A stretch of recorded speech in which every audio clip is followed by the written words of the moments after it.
Bem-vindos a nosso canal. Aqui fazemos análises de fundos imobiliários e ações no Brasil e no exterior. E no vídeo de hoje vamos trazer a análise do JFLL11. Trata-se de um fundo imobiliário voltado para o mercado residencial. Ele possui dois ativos somente na cidade de São Paulo, mas tratam-se de ativos bastante interessantes. Vamos analisar os seus principais dados e os seus principais pontos de atenção para o investidor. Se o vídeo ajudar em seus estudos, fique à vontade para curtir, compartilhar e se inscrever em nosso canal.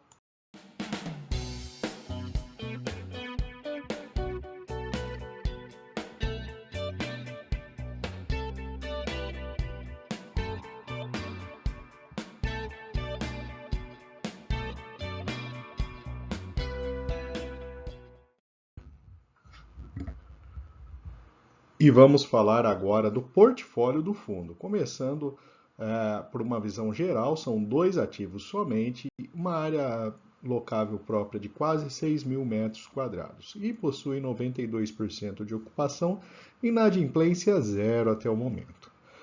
O fundo possui o V-House Faria Lima, né, com a participação de 75% no imóvel, né? Então, 5.400 metros quadrados das quase 6 mil são exclusivamente desse imóvel. E aí, já o primeiro ponto de atenção, são quase 92% de concentração do portfólio em um ativo somente. E o outro é o VO699 na Vila Olímpia, em São Paulo, né? O fundo possui 7,5% do imóvel, que equivale a pouco mais de 500 metros quadrados. Essa é uma visão do V-House Faria Lima, né? Então, assim, é um ativo bastante interessante, né? Ele tem aí a arrumação das unidades, lounge gourmet, café da manhã, academia, duas piscinas, spa, bike sharing, lavanderia. O fundo possui aí 75% das 155 unidades desse prédio, né? Então, são tipologias aí que vão de 42 até 265 metros quadrados. Foi um imóvel inaugurado em setembro de 2018, né? É um prédio de 28 pavimentos. Já o VO699 tem uma estrutura semelhante, tem salas de reunião, lounge gourmet, academia, café da manhã, né? Quadra de tênis profissional. Então, o fundo possui 7,5% das 140 matrículas de imóveis existentes. E são imóveis que vão de 42 a 128 metros quadrados. É um prédio de 28 pavimentos localizados na Vila Olímpia, em São Paulo. Vamos falar agora de uma visão geral do portfólio do fundo. O VO699, né, ele possui 82% de pessoas físicas que alugam os apartamentos. Já o V-House, 92%. Como o V-House tem uma participação muito relevante no fundo, né, o portfólio como um todo fica bem próximo dele, com 91% de pessoas físicas. Esses são os prazos de vencimento dos contratos. O primeiro ponto que chama atenção é que nos dois ativos, né, a gente tem uma concentração de contratos vencendo no quarto trimestre de 2023. Então, são contratos que têm uma visão relativamente curta. E em termos de balanço, né, de entradas e saídas, né, a gente vê que o V-House teve muito mais entrada do que saída, principalmente pessoas físicas, e o VO699 praticamente se manteve aí no último mês. Então, uma visão geral aí da evolução aí dos contratos, né, e entradas e saídas nos dois prédios do fundo. Essa é uma visão do demonstração de resultados do fundo. Então, ele tem uma receita imobiliária na casa de R$ 1 milhão por mês e umas despesas na casa de 145 mil. Então, o resultado por cota total tem dado aí na casa de 63 centavos e uma distribuição de 62, bastante próximo aí ao rendimento. Neste outro gráfico, a gente tem uma visão então da evolução do preço da cota do JFLL11 e um outro ponto de atenção bastante importante para o investidor desse fundo. Ele apresenta um volume de negociação bastante baixo. Então, existe aquele risco de quando você for se desfazer das cotas, eventualmente não conseguir aí vender as suas posições, né, já que o volume é muito pequeno.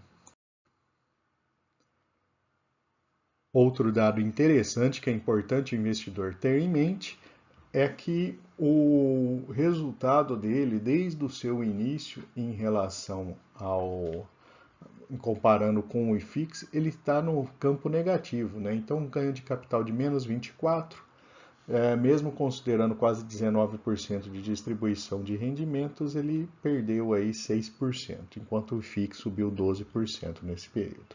Na forma de gráfico, a gente vê esse efeito, né? A linha mais escura, o JFLL, e o IFIX ali acima. E ambos perdendo para o CDI no período. Então, é um ponto de atenção também para o investidor que busca esse fundo. Vamos agora comparar o fundo com outros fundos similares da Bolsa. Então, o JFL11, na primeira linha, a gente tem depois o VCRR, o HOSI, o APTO, o LUG11 e o RBRS. São todos fundos que têm essa característica de locação residencial, estadias curtas, né, em localizações estratégicas.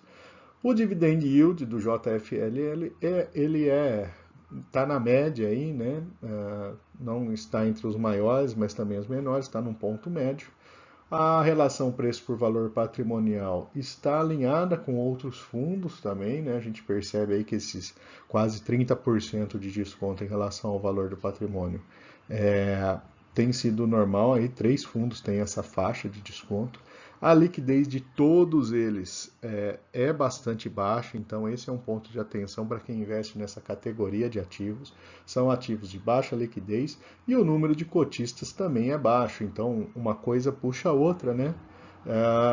O percentual em caixa do JFLL ele está em linha com os demais, o patrimônio de todos os fundos também é um patrimônio mais baixo. E vale comentar que é a segunda maior taxa de administração desse grupo. Então, é um ponto negativo também para o JFLL11.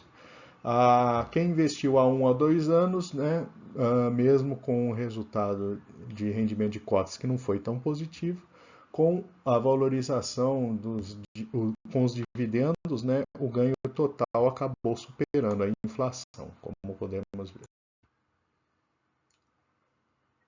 No gráfico de evolução das cotas, a gente vê que ele já esteve negociado a patamares mais altos e depois caiu e tem se recuperado agora recentemente nos últimos meses com a queda da taxa de juros. O seu dividend yield é acima de 10% e são quase 4 mil cotistas que temos aí com esse fundo. E, finalmente, vamos falar dos pontos positivos e negativos para investimento no JFLL11. Do lado positivo, temos imóveis de alto padrão e bem localizados. Quem investiu há 1 ou 2 anos ganhou da inflação no período. Já do lado negativo, ele tem uma concentração muito relevante no portfólio. Ele é quase um monoativo, já que ele tem mais de 90% do portfólio em um único imóvel. Portanto, né, quem pretende investir nele tem que tomar cuidado com a exposição. Eu, especificamente, já investi em fundos monoativos. Felizmente, saí antes de uma grande queda, mas é um tipo de fundo que apresenta um risco bastante elevado. Então, uma exposição pequena no portfólio, caso alguém pretenda investir nele. Os contratos são com prazo relativamente curtos, então, percentual elevado de contratos vencendo até o final desse ano. Um fundo de liquidez muito baixo, como todos nessa categoria, né? E o fundo perdeu por IFIX ao longo de todo o seu período de existência. Então, é um fundo aí que, na soma geral, né, não tem apresentado um bom resultado em relação ao IFIX.